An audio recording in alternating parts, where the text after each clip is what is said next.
Naramdaman ang epekto ng bagyong Berbena sa ilang bahagi ng Cebu matapos ang paglandfall nito kanina madaling araw sa Talisay. Update tayo mula sa Danau City. May unang balita si Nico Sereno ng GMA Regional TV. Nico. Igan, nagpatupad nga ng preemptive evacuation ng iba't ibang mga LGUs dito sa Cebu bilang paghahanda sa posibleng epekto ni bagyong Berbena.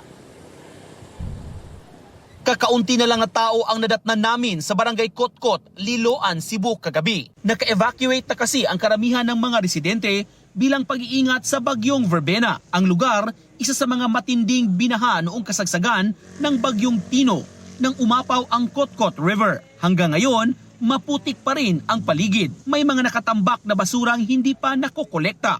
Di man, pero naan mo ko experience atong unang baha. Nga, nilihok sad sila. Mas malipay sila nga na ay tragedy baha kay makahimo man sila ga isira kay wa may mga tao. Kay very good. Na trauma na may atong baha. Pero ikaw, magpabili lang ka nga rin. Oh, bili lang ko. Ano man sir? Kay lisod na kay biyaan akong balay na pa may kuan good. Na pa may madagnot.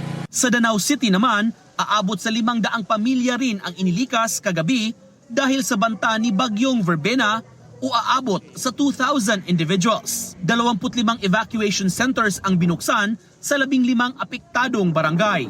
Isa na rito ang Danau Central School na ipinagamit ang mga classrooms na nasa mataas na palapag. Nanggingon ni Director Iristayan sa OCD nga dili jud ka dapat mayon ready because when you say ready ana magsugod ang kumpiyansa.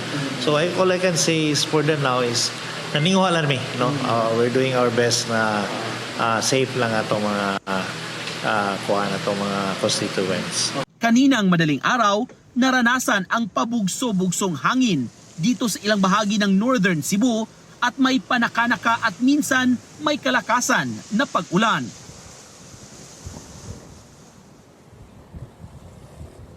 Igan, sa mga oras na ito na nanatiling makulimlim ang panahon dito sa Danau City, may panakanakang pag-ulan at medyo may kalakasan din ang bugso ng hangin. Samantala, patuloy na ina-assess ng mga LGUs at mga disaster officers ang epekto ni bagyong Berbena sa kanilang mga lugar. Igan. Maraming salamat Nico Sereno ng GMA Regional TV.